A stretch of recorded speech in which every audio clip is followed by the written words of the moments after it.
Welcome to ESG in Practice, where we turn environmental, social, and governance topics into practical, actionable steps. I'm Em, your guide to data-driven sustainability insights. And I'm Abby, with 2 decades of hands-on experience in this field. Together with our guests, we're unraveling the complexities of ESG, where we move the discussion away from glossary reporting to make sustainability and compliance a real competitive advantage for your business.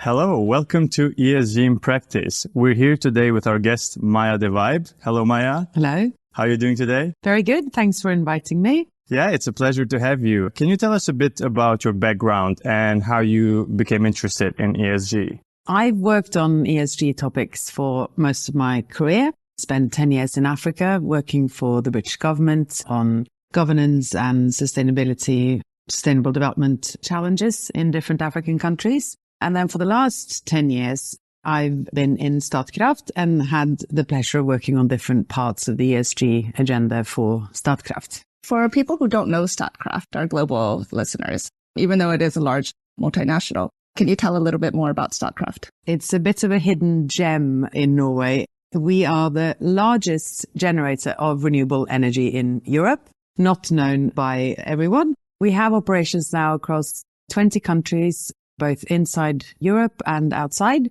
We develop and construct and operate renewable energy assets in wind, hydropower and solar, as well as developing new green technology solutions. And we have a big trading operation as well. And your current role, can you tell us about your position and how you're organized? I'm responsible for a couple of different topics at group level. I'm responsible for the sustainability unit. I'm responsible for compliance, privacy, information security, and governance in the overall management system of the company. How long has compliance been around at Statkraft? Because some companies are just starting to get more involved in the ESG space, but has this been going on for a while? Things have the level of focus and the investment in people and resources, both compliance and sustainability has changed over time, but these have always been important topics for Statkraft. Statkraft is the company that has placed a strong emphasis on responsible business practices during the very long history that the company has. When I joined the company a little over 10 years ago, there was perhaps less of a structured approach to some of these topics than what we have today. Today, we have a very well-developed compliance program right across the company. And that is, of course, also reflecting the changes that have occurred during those 10 years in terms of external regulations and also the activities of the company and the footprint of the company. So it's been a natural journey of maturing the approach to these topics. I'm really curious to see how you organize now, because I watched Statkraft as it grow when you took that role, and I've also seen a change. And I was actually quite surprised when we spoke that you have a fairly large team. Can you tell us a little bit more about your team and how they're organized? We've chosen slightly different approaches depending on the different topics, but for the compliance area, we've chosen to have a centralized unit at group level that now has a little over 20 people in it. We've chosen to situate the different compliance professionals in the different markets across the world. So we have a very wide spread of professionals in not all of the countries where we operate, but many of them. Whereas for sustainability, we have a leaner central unit, and then most of the operational resources are placed out in the different business areas, reporting locally in the local structures. So the compliance team is centrally organized, centrally reporting, even though they sit locally. That's a common structure for compliance team. Yes. And you have a data privacy team? We do. A small corporate unit. And again, we have quite a lot of focus both within HR and IT, obvious areas of focus on privacy. And a very strong collaboration with the legal department, which also has legal professionals across all the geographies where we operate. You mentioned that your department has become more structured over the years as the regulatory pressure has increased. Can you tell us a trend that you see in how the team was structured because of these regulatory pressures? Perhaps there have been 2 changes occurring in parallel that have influenced how we've structured around compliance in the company. One is the growth of the company. It's easier to run things in a more manual way when you have a smaller organization. In the last 3 or 4 years, we've doubled the size of the company in terms of number of employees. And of course, then it's harder to manage based on more manual approaches. I think the other shift is Even though there is still a big difference between the European approach to compliance programs and the American one, where the latter is much more hung up on documentation and formalization, I think we do experience a bit of a shift in that direction also in the European context. We interpret perhaps a wish from the regulatory side to see a more rigid approach to documenting and tracking of work that is done on compliance. We're just about to launch a suite of new digital tools for the compliance work across the company to help us take steps on that journey towards a more digitized and professional approach to it. Why this was mandatory? I've seen a lot of companies still, even though they're quite large, they are quite manual at the same time. Have you noticed a push maybe from other departments in the organization that compliance is being less visualized and less automated, and therefore you also were pushed towards that side? Or was it something internal that you saw, okay, it's time that we take the next step towards automation? I think maybe I would describe it more as a mutual positive influence between different departments internally, that where you see a department like HR or information security take steps towards a more digitized workflow and use of tools, it obviously makes it easier to roll out the same for an area like compliance. So we've made a huge effort to try to align in terms of the selection of tools and the design of tools, so that the rollout effort becomes easier for each individual team. Both the privacy digital uplift we're doing this year and next year, and the uplift on the overall compliance program being done on the same digital platform as HR has recently used for an expansion of their automation of workflows. That joint effort and the coordination and the use of the same platform makes it easier to persuade the users to take that step into a digitized workflow, because it is something that they have had to do already for several other services. So it is quite easy to then ask them to perform another couple of activities within the same platform or the same user interface. Having the tool itself is not enough to secure a good way of operating. So we have been and will continue to invest a lot of time and resources into training and onboarding and monitoring to make sure that the tools are being used in the way that we intended. Are these tools meant for the local compliance officers and sustainability officers to use, or is it meant for parts of the business to input information into it? We have for a number of years had digital tools in place that have been used internally in the unit to track and log, etc. The rollout of the new interface now is much more focused on the employees right across the company. We're digitizing, for instance, workflows around the registering and approval of conflict of interest, handling situations, and gifts and hospitality, the engagement with public officials. These are activities that anyone really across the company could and will be involved at any given point in time. I'm really excited when you started talking about this, because we have been talking to a large multinationals that either are just at the start of this journey and thinking about it, or not doing anything at all. So when we heard about how far Statkraft is and how far ahead you are, we were really excited to talk to you about this. Maybe we can step back into the beginning part of the process when this first kicked off. What was the challenges, the opportunities that you faced in getting this massive transformation project started? Two things I would emphasize there. One is an understanding across the company of the value and importance of doing this work well and doing it right. If you don't have that in place, then it is very difficult to roll out tools and expect them to be used, because if people don't see it as relevant or they don't feel that this is something that is expected of them, it is very valuable to have had a fairly lengthy period through which you've implemented things in practice and set up good, well-functioning manual processes. Makes the transition to a digital workflow much smoother than if you tried to do everything at once. The other piece of the puzzle is that collaboration with different units internally in the company. We would never have been able to do what we're now doing if we didn't have that excellent collaboration with IT, for instance, with reference to my previous example of being able to draw on what other units within the company have already done. Because I think there is a natural reluctance amongst employees to have to deal with lots and lots of separate tools, a feeling that this is yet another interface that I have to engage with. That was an important consideration for us when we started the journey. What we've seen in some companies is that the headquarters and the different business units have slightly different ways of working, and they have slightly different tools also. For Statkraft, did you have to deal with that challenge, or were you quite centralized already in terms of the tooling that it makes it a little bit easier to adopt? I think here there's quite a big difference between the compliance area and the sustainability area. Since the compliance area has been centrally managed for coming on to 10 years now, we did not have many examples of localized solutions. There were lots of examples of differences in how things were being logged or tracked, kind of Excel, Word, etc., but not really an acquisition of tools as such that you would have to align at this point. Whereas on the sustainability side, which, as you know, is facing a tremendous change this year with the introduction of CSRD, there we see a much great alignment challenge because there are many more underlying systems in use. The breadth of data points that you're trying to capture is much, much larger, and where there are definitely quite significant differences from one business area to another in terms of what tools they've been using historically. Really quite a challenging task, thankfully not mine, to try and map out a roadmap on where do you start? Try to get everybody onto the same set of common tools,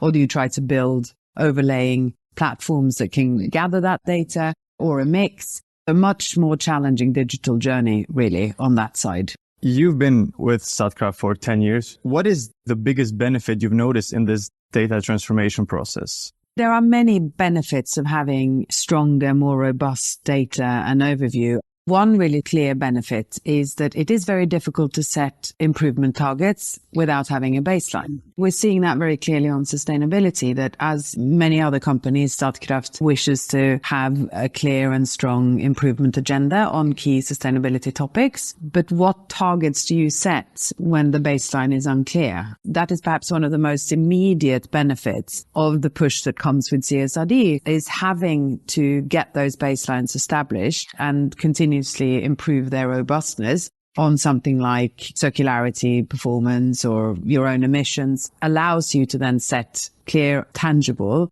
and achievable targets. That for the business makes it much easier to work on an improvement agenda because everybody has the same understanding of where you're heading and what we're trying to achieve. So I think that's one clear benefit. Another clear benefit is that some of these topics that we talk about, it can sometimes be hard to quantify the value of the work that's done. But by having better data, it is a good way of being able to showcase, at least, if you like, the volume and quality of the work that is happening and infer from that the value created for the company. That's another key benefit. I think I've heard you say that actually in the past. I have, in my experience. It's very manual in the compliance sector. I say Statkraft is actually leading from what I've seen in Norway in terms of the digitalization process. And it is embarrassing if you have to go to the board with very qualitative information rather than having more quantitative information, because boards are used to seeing financial numbers, charts and graphs rather than big texts of what do I think as a compliance officer? That is the direction that compliance needs to make, also to just catch up with all of the other areas that are there. I'm curious because you have done a very large transformation project. It's not easy and you're still in the middle of the process.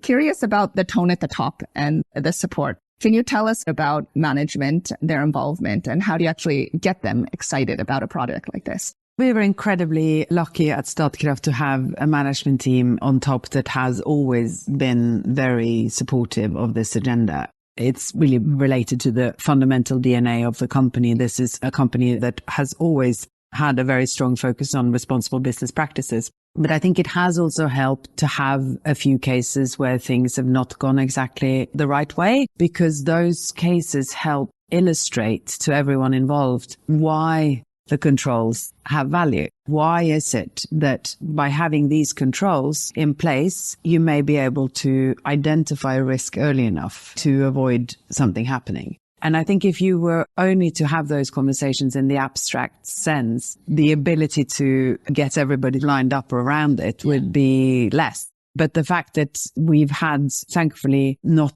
any significant cases compared to some that we see out there in the space, but some nevertheless that give us that learning potential, having taken a step-by-step, stone upon stone kind of approach has also helped. It's harder to come into a senior management team or a boardroom and say, I'd like to launch this package of 25 initiatives and it's going to cost you X number of million. Please sign on the bottom of the paper.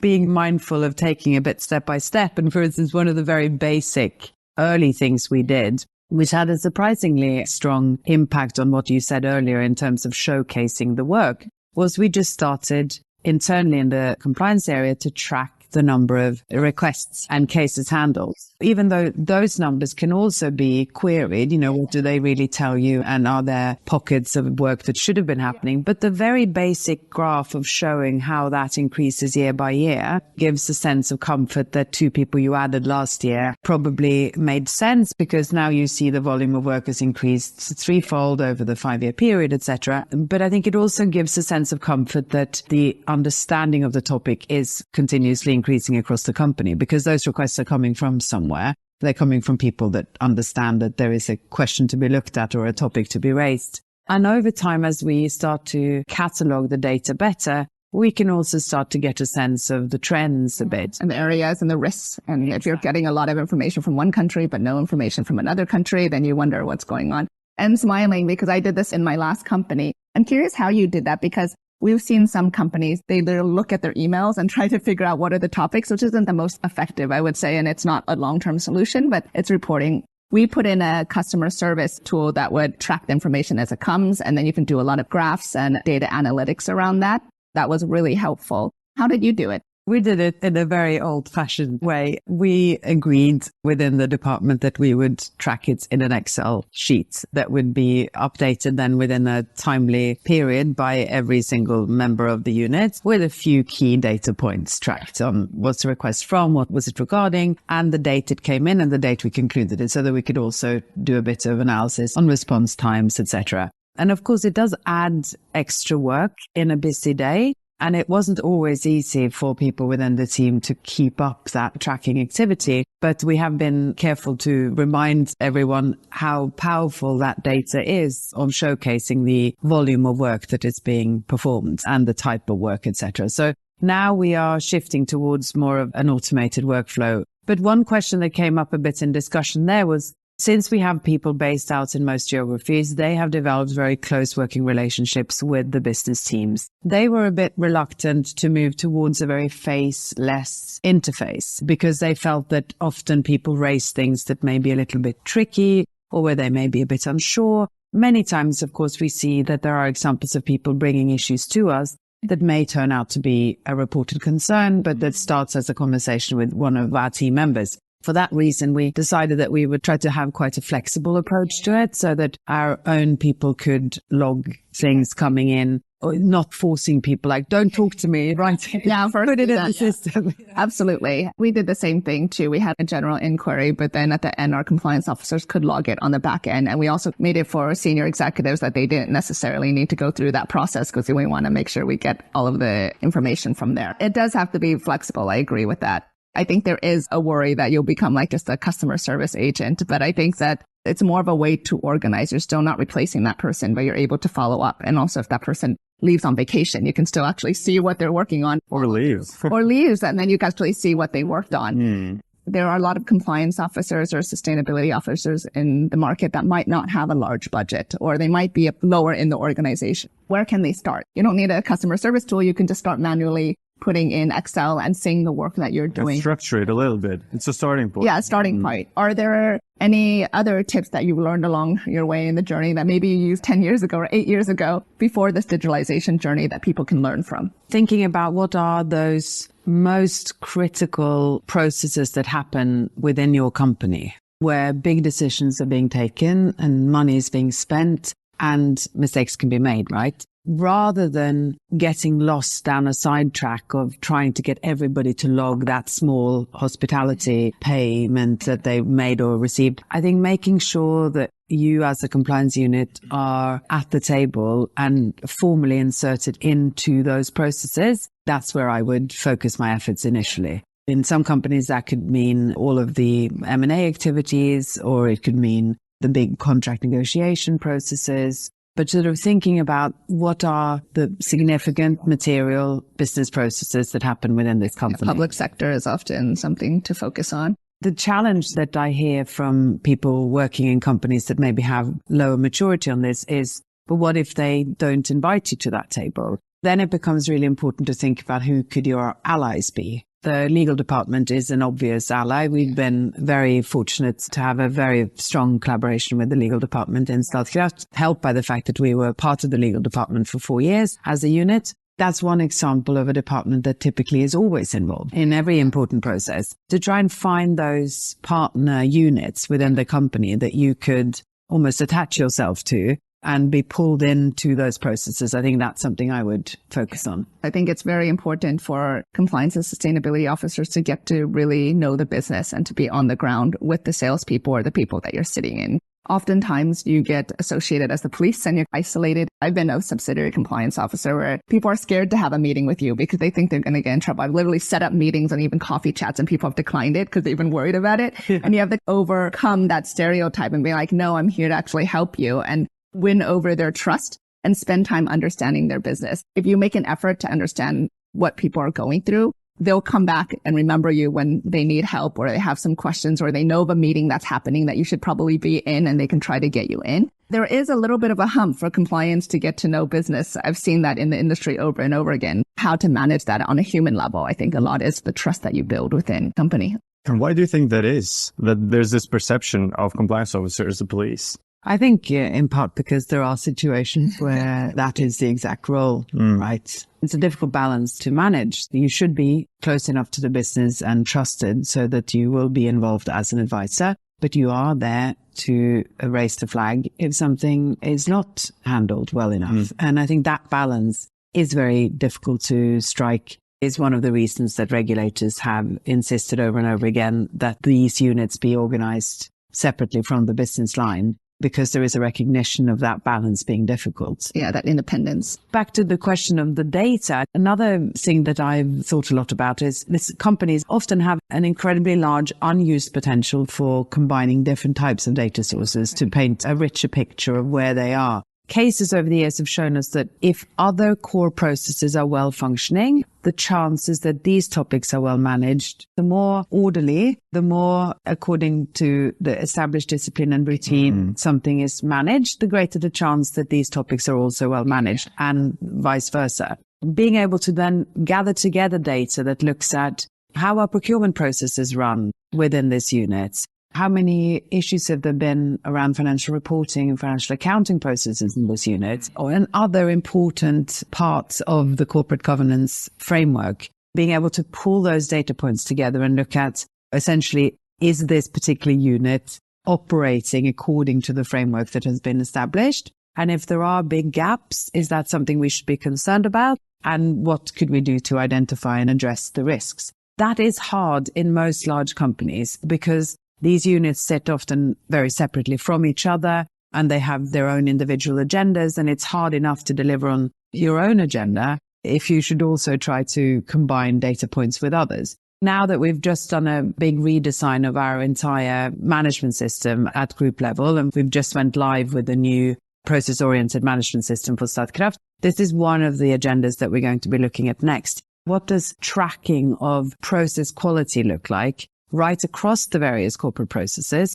And how can we use that data better in the future to get a better understanding of where there might be, let's say, efficiency gaps or at worst case risks related to compliance or the likes? I love this because you're just really integrating compliance and sustainability into the overall business process and efficiency, right? It's not a side process. I'm smiling because I'm like, oh, this is where most companies should get to, right? A lot of companies, unfortunately, are still at the 100 completion of the training rate. Yes. That's their data point, or the number of whistleblowing hotlines. We've been pushing companies to be like, okay, it's not even just 100% completion. It's how long did it take them to complete? If you have a 30-minute training and everyone completed it in 5 minutes, then you know that something hasn't landed. So there are data points within the existing. Are there any spikes in training on suspicious periods as well? Exactly. There's so much data that can be harnessed, and even within the same whistleblowing program or within the risk management, even just looking at different data points that we've seen with the companies that we work with. But it's so cool that you're able to even think about that next step, because a lot of companies aren't even there. When you apply for a loan, they look at different factors of a person, different traits to make an assessment. And if you're only limiting yourself to compliance data, you're only seeing one side of the story. You have to have a bit oversight across what else is going on in the business. But that's, as you mentioned, not easy. We've seen ourselves, it's so hard to get people excited to give their data to you. How have you approached that? The collaboration and the openness to share has been good with the key units. I think the main problem has been that resources across all of the corporate units tend to be pulled towards the more operational tasks. What we're talking about here are sort of exposed, high quality data analysis. It's really more of a nice to have than a must have. If you run a procurement unit or you run a financial reporting unit, you do the things that you have to do to keep the wheel rolling. And then if you're lucky, you have a bit of extra time, you can do a bit of this work. That's the main challenge, is getting dedicated resources over time enough so that you can start to build something out that is more sophisticated in nature. I wouldn't say that that is something that we've solved in any way, but it's certainly something that we're working on going forward. I think it could help us to pull towards a direction with a more integrated approach to data collection and data gathering and reporting, because that is, of course, the expectation behind CSRD, that companies should now, the traditional financial commercial data, very much as an integrated part of a wider data set that looks at both how you manage financial and non-financial aspects. I was interested, however, to see that the focus on the G, the compliance and governance, tax, those topics is very weak. For ESRS, you have all these E1 through whatever, and then you go G1, and that's it. Yes. And then there's subsets of G. And then when you look at what's in there, it is more or less your 100 people trained. I agree. It's very interesting, and I don't quite understand it. And we've been having this conversation. We've been doing some collaborative piece of work going with the Extractive Industries Transparency Initiative to look at what could the lessons be for the renewable sector. And when you look at the ITI reporting framework, it's some really interesting additional data points that help to tell a story around how a company manages these issues, such as what were your project by project community investments, how much to who did you involve in obtaining licensing and permitting, and did you make any payments related to licensing and permitting for that particular project? The key reporting aspects related to transparency and accountability on a project by project basis. If CSRD required you to do that, it would create, I think, a huge shift, a huge push for companies to think, oh, we should probably try and get hold of this data, better control of it, because we're going to be asked to show it. But they completely missed the mark on that, I think. No, I agree. We have an Excel that kind of breaks down all of the different data points within ESRS. And we have noticed that the G is a little bit weaker then, but I think in the general sector, E and carbon, you have an intensity. It's easier to measure. S is in that direction, human rights, DEI. DEI, especially more quantifiable if you do it the right way. And then G, I think there's been a feeling that you can't quantify G other than training or whistleblowing requests, but there are actually more. And we're seeing that's like conflict of interest. How many conflict of interest requests? How many public officials? Gifts and entertainment. Beneficial ownership, There's so many things that you can quantify, but the sector has been a little bit behind. So it hasn't been pushing and lobbying hard enough for it. I was disappointed when I thought G1, but then I was like, okay, there is a subset. It's 1/3 of E1. yeah, G1 is 1/3 of E1. But that's what we're also trying to change, is that you can quantify this. You have carbon reporting, you have the Norwegian Transparency Hack, basic governance rules like actual Lovin, and then you have CSRD over it. Then you have some ISOs. You have so many different certification things that you can do. How have you managed or thought about that process? It's a bit of a jungle to manage, but we've decided to try to align as much as possible into the annual reporting process, which will now be structured based on the CSRD framework, but we will be adding certain elements to the annual report that are required, for instance, based on the Transparency Act, or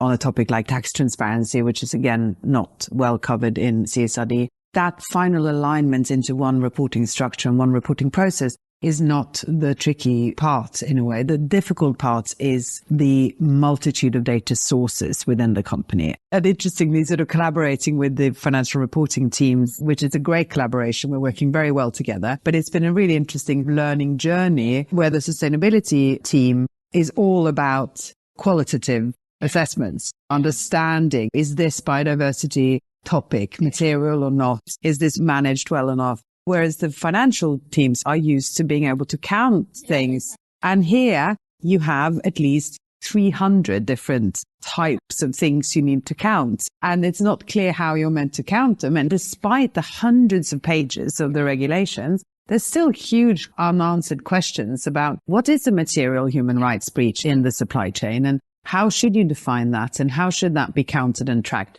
And of course, on some of these topics, the approach has been incredibly manual. So it would have been somebody kept a list on their laptop because it had never been asked for, maybe, or it was something that they had just agreed to log in that way. And now you're trying to shift in one fell swoop, shift that over to something that is entirely automated, digitized. Yes, every company right now has had to make lots of choices about what are we going to try and do well? What are we going to postpone until next year? Thankfully, again, with great help from IT savvy colleagues, how can we create a business warehouse for data that can pull data in, if need be, from a manual source until we can take steps to put in place better underlying processes? I'm really not sure how smaller companies deal with this challenge, because it is overwhelming, even for a company like ours, that we have lots of people internally. We have the ability to put a big team on this task.